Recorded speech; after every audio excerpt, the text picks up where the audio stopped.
Welcome to Stream of Conscience, brought to you by Democracy for America, Fairfield County, where we believe that change is possible and you can make it happen. I'm your host, John Hartwell. Our guest today is Ann Galloway, member of the Media Initiative and Democracy for America.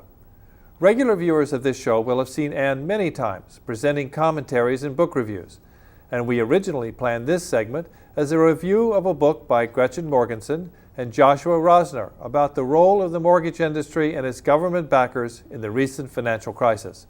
It's called Reckless Endangerment: How Outsized Ambition, Greed, and Corruption Led to Economic Armageddon. But it quickly became apparent that the story was too big, too complicated, and most of all, too important to be covered in a short piece tacked on at the end of a show. So I've asked Ann to come today to guide us through a fuller treatment. We'll talk about what went wrong and who made it happen.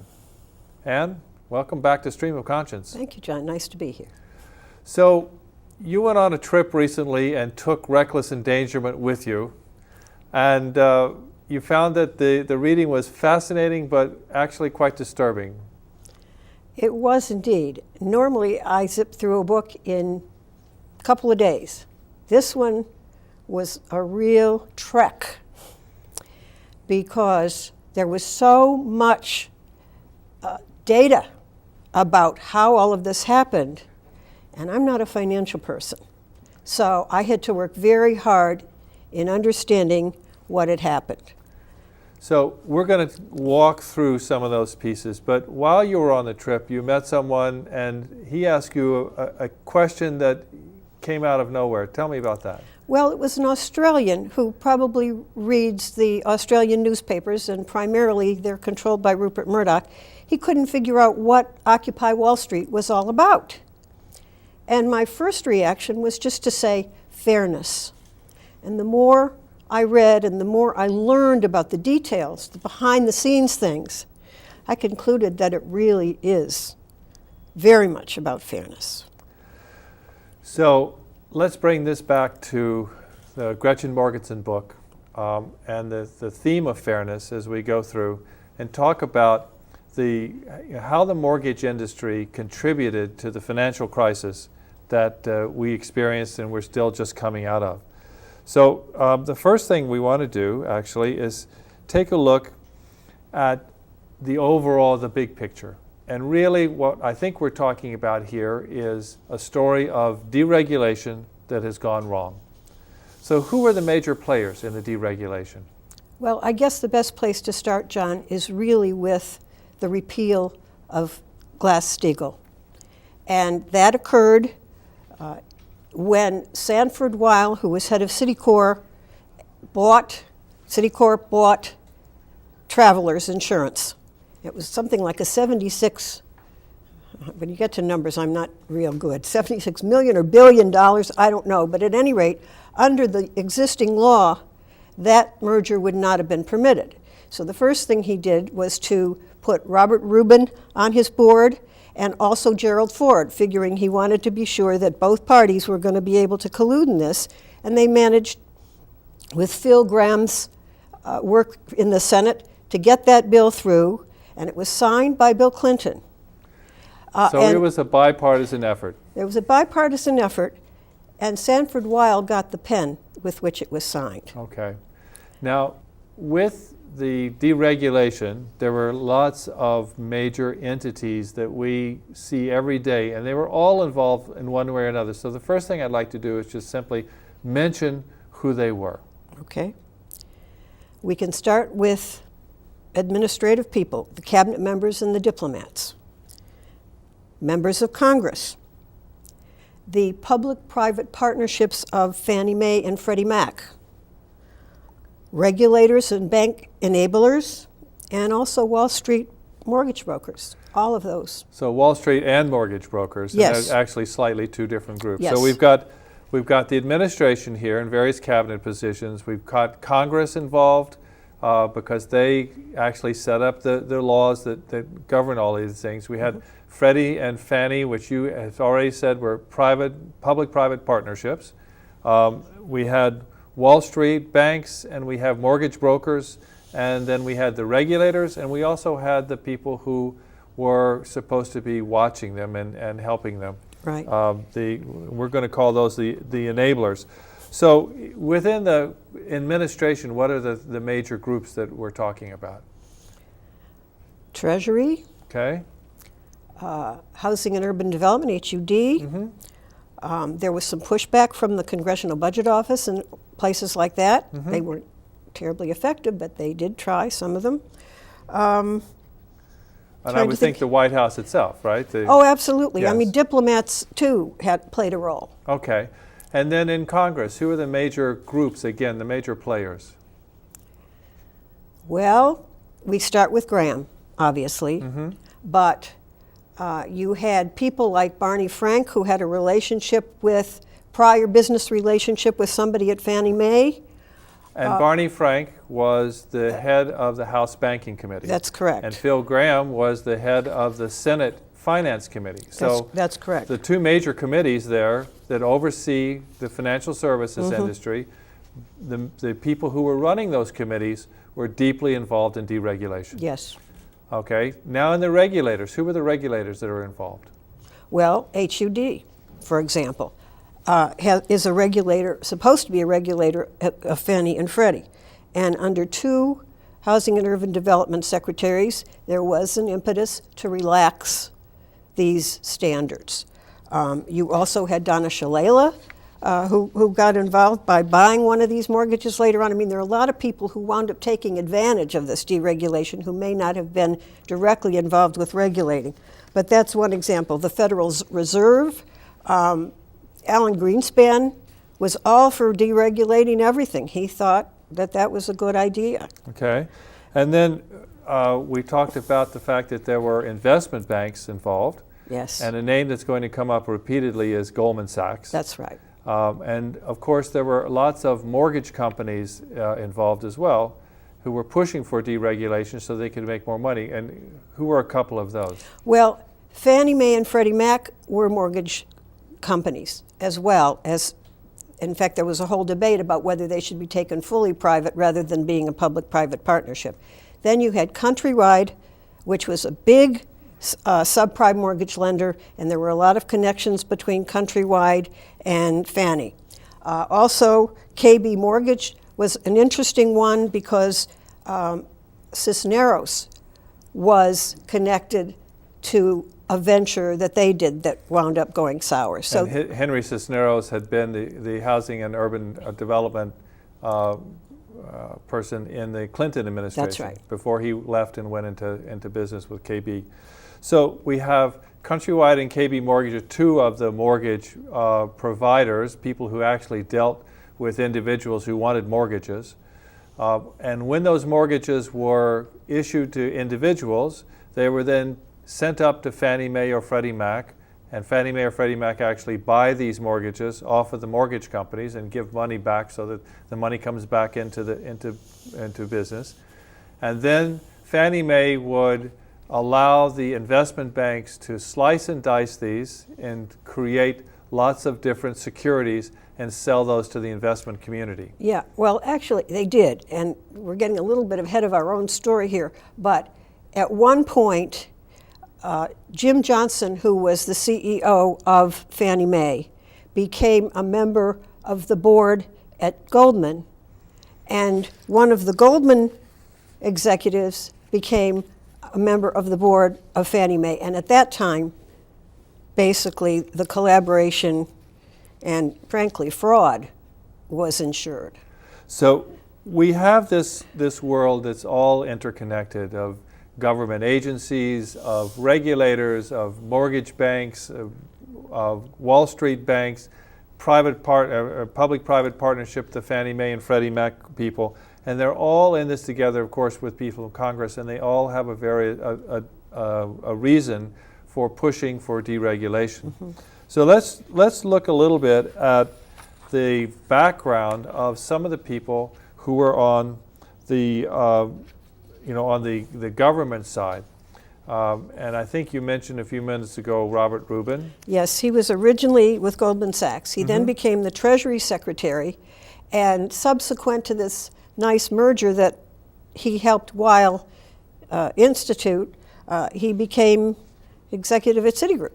So he went from the private sector, head of Goldman Sachs, to being the Treasury Secretary under Clinton, where he oversaw deregulation from Treasury, and then he went back into the private sector to Citibank, where he had a very important job. How about Larry Summers?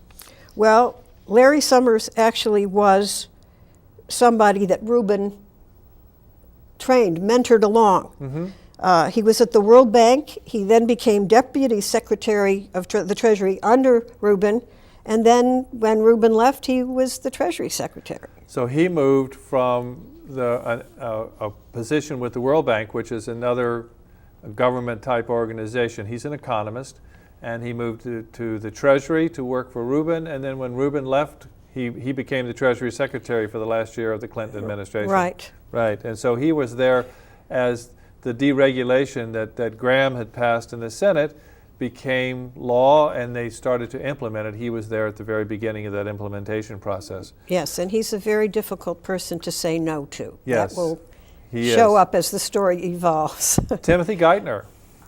Well, he was a protege of Rubin and Sumner's. Okay. Okay.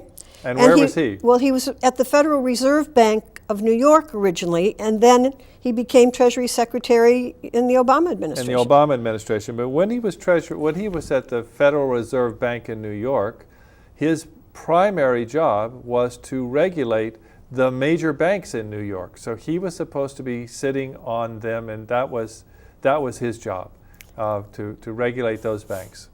Morgenson and Rosner say that when he was appointed Treasury Secretary, the banks relaxed. They knew they were going to be in very comfortable shape. They had a friend. Yeah.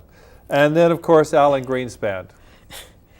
It's hard to say any more about Alan Greenspan. You know, he's a follower of Ayn Rand, and basically, you know, he felt that the less intrusion, the better, and he certainly was not going to stand in the way. And he said many times that the banks didn't really need to be regulated. They would take care of themselves. He went even further. Subsequently, with all of this business where people were actually using some of their mortgage monies to spend it on other things and therefore becoming more and more indebted to their loans, he thought that was a good thing. So those are some of the players Right. that are in the financial services arena from the administration side. We also had people who were in other roles, and we talked a little bit about HUD. So we've got a couple of people who are in HUD, Henry Cisneros, right? Right. And the current governor of New York was also a HUD chief at one point, Andrew Cuomo, right? Yes. And in Congress, we've already mentioned Phil Gramm and Barney Frank, and there was one other congresswoman that came up, and that was Maxine Waters. Maxine Waters, and she actually is a good example of what the Fannie and Freddie concept was all about to begin with. And there was, at one point, the feeling that they should try and find a way for more people to become homeowners, and especially minorities and people who didn't have an awful lot of resources, that somehow if you could give them a little boost with some federal support. And Maxine Waters is a black congresswoman in California, and her district could have benefited from smart housing as opposed to what actually evolved. Right. So one of the things we've talked about is the fact that all of these groups were relatively interconnected. And you mentioned one person, Jim Johnson, who went on the board of Goldman. But there are lots of relationships like that. So, for example, as we already said, we have Robert Rubin, who started off at Goldman and became Treasury Secretary and then ended up at Citicorp. Here's a name that we haven't mentioned so far, Hank Paulson. That's right. George Bush appointed him to try and deal with the mess. Only he also was at Goldman Sachs. He had been before he became the Treasury Secretary. He had that same Wall Street mindset. It seems if you want to be Treasury Secretary that having been a chair of Goldman Sachs is a pretty good place to start. I guess. Right. We have Jim Johnson, Yes. who was head of Fannie Mae, and in Morgenson's book, he plays a very large role. But here we should just point out that Jim Johnson not only was the chief executive of Fannie Mae, he was also on the board of Goldman Sachs, and he was also on the board of KB Mortgage, which was one of the companies that was actually making mortgage loans to people. So Goldman Sachs provided funding for mortgages. Fannie Mae takes those mortgages in. KB Homes was selling mortgages to individual homeowners, and Jim Johnson had a piece of each part of that action. It's just truly an incredible place for him to be. How about some of the other people? Rob Zellick, for example. Okay, well, he was an officer at Fannie Mae. He's now the president of the World Bank. He's had many roles in government that we don't really need to talk about here, except he's another very influential person. Okay. And Phil Graham, who was the head of the Finance Committee in the Senate when deregulation was passed, Right. left the Senate and went where? UBS. UBS. So Vice chair. He's now a vice chair of an investment bank. Right. Extraordinary. Let's talk a little bit more about Jim Johnson, because as they point out in the book, his fingerprints are everywhere. He was pretty much connected to everything going.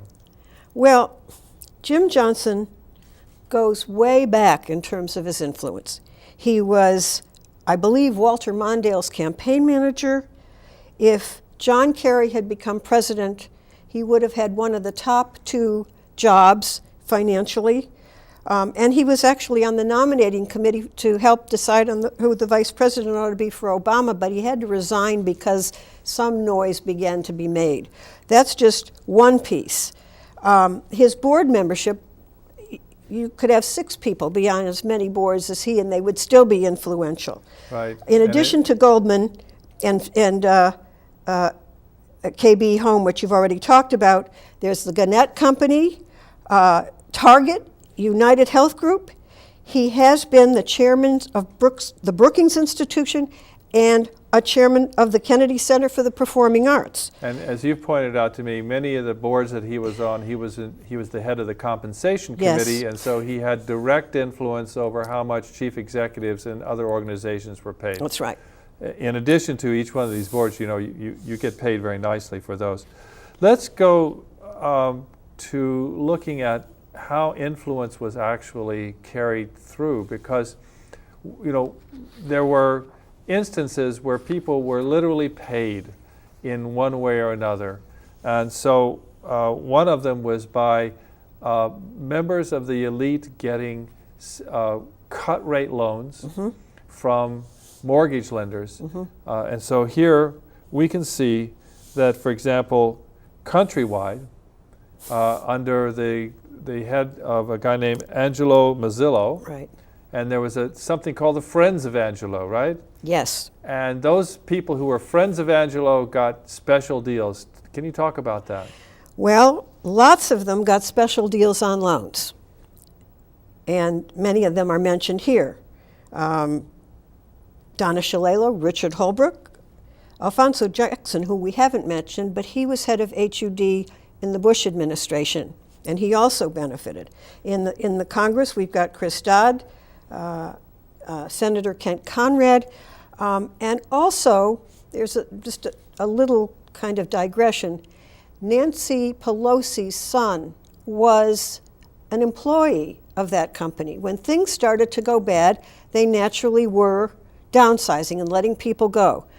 His name was on that original list. Mazzillo personally took it off. Of course. Okay. And one of the things about Chris Dodd taking this cut rate loan from Countrywide, it actually led directly to him falling out of favor with the people of Connecticut and eventually giving up his seat in the U.S. Senate. That's right. So it was a big price to pay for a very small loan. In addition to those kinds of direct payments or favors to people. We also had lots and lots of money flowing through the system, or at least what seemed to be lots of money before Citizens United. I mean, the money that's flowing today. Yeah, it was small potatoes It was small, compared to yeah, now, that's but yes, it was a lot of money. In that regard, Johnson had figured out that how to essentially squirrel away 1/3 of what they received for executive compensation, for they and Mazzillo both had very, very active people who were lobbyists.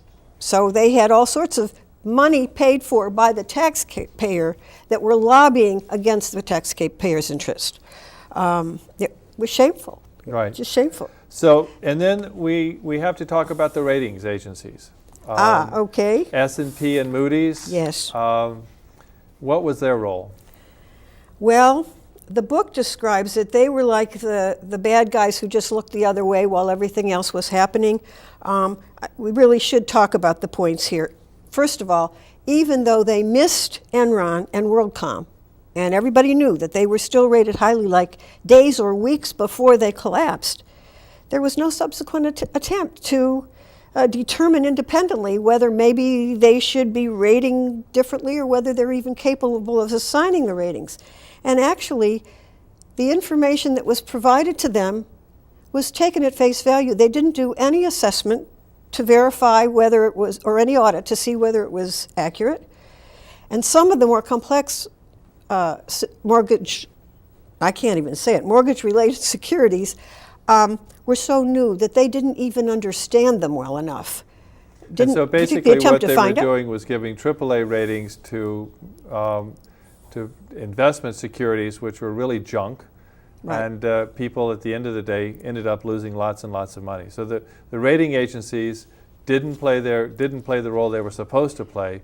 And who are they compensated by? That's the thing. Not only weren't they doing due diligence, but they actually received income from giving these ratings. So it's a little bit of, if you scratch my back, I'll scratch yours. You give a poor rating, all right, we won't give you the money anymore. And there are lots of stories of investment banks going to different rating groups and saying, if you rate these, that's, if you rate them the way we want, that's good. If not, we're going to take them down the street and have somebody else rate them. And so, so the sellers are paying for the ratings, not the buyers. And the sellers obviously have an interest in having a very high rating, because the higher the rating, the more money they're going to get. So it's like going to a car dealership and having the car dealership say, this is a wonderful car.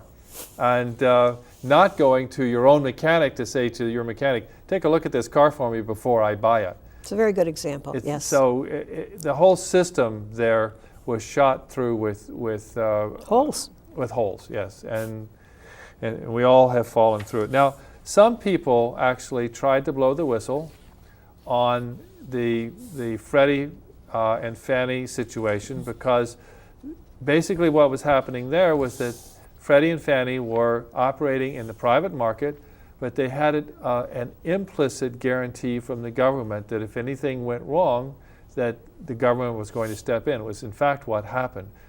Before the mortgage market fell apart, there were people who raised the red flag and said, this is not the way things should be.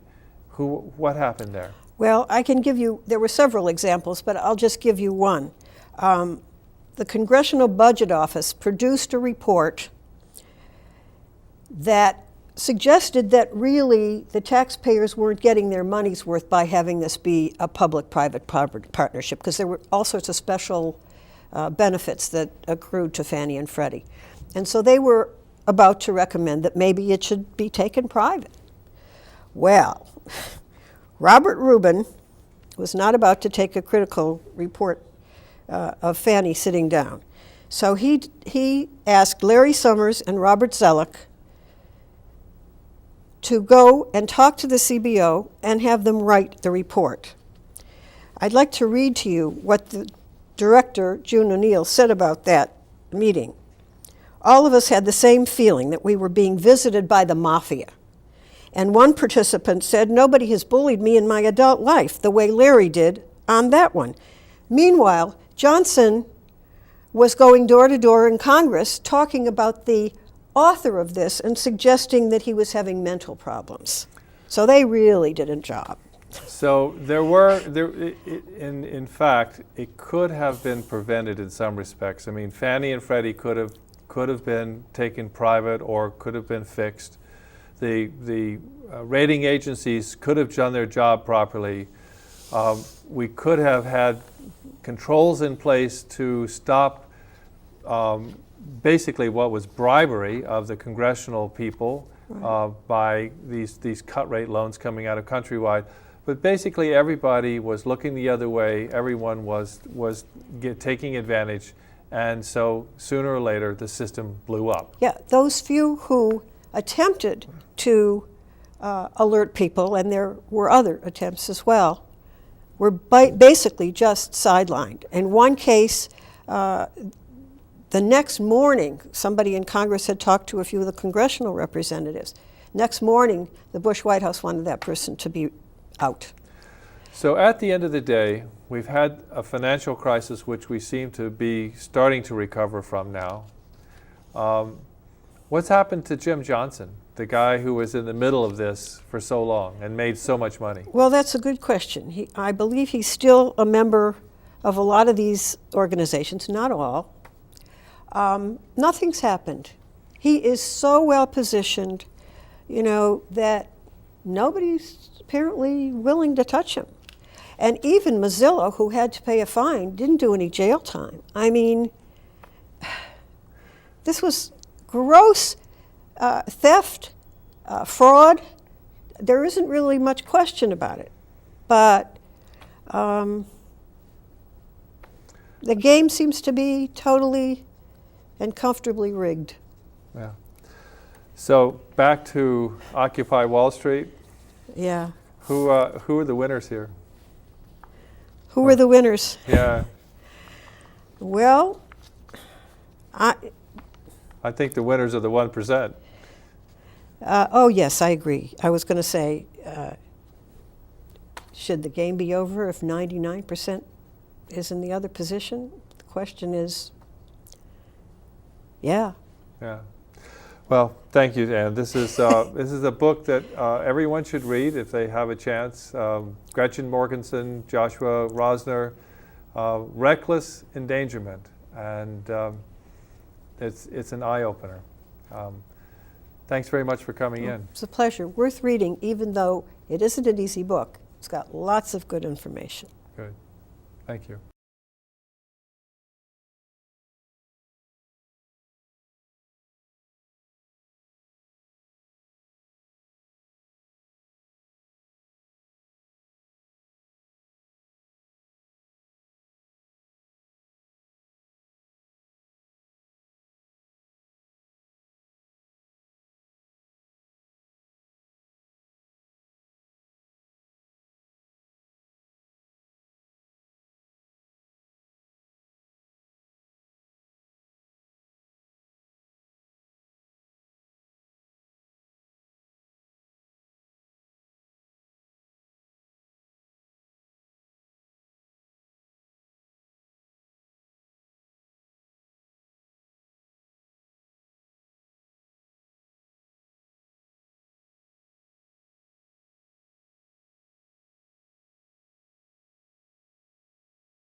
That's our show for this week. We hope you enjoyed it.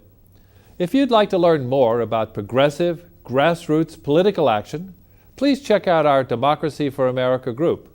We meet the first Wednesday of the month at the Silver Star Diner in Norwalk, and we'd love to have you join us. Remember, change is possible, and you can make it happen. This has been Stream of Conscience, and I'm your host, John Hartwell. Thanks for watching.